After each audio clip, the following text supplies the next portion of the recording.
আসসালামু আলাইকুম। আশা করি সকলেই ভালো আছেন। ভালোবাসার মানুষের সঙ্গে আসলে কৃত্রিমতা বর্জন করে আপনার নিজস্ব যে স্বকীয়তা আছে, সেটা তুলে ধরার চেষ্টা করুন।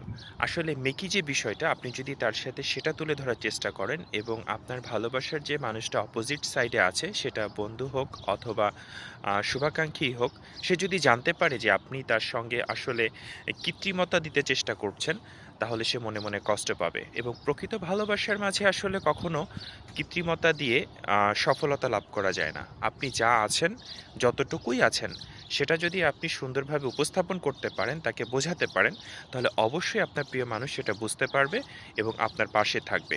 কারণ ভালোবাসায় কৃত্রিমতা চলে না, প্রাকৃতিকতাটা চলে। তো প্রত্যেকেই প্রত্যেকের ভালোবাসার মানুষকে নিয়ে ভালো থাকুক, সুন্দর হয়ে উঠুক, তাদের ভালোবাসার এই পূর্ণতা পাক। সবাই ভালো থাকবেন,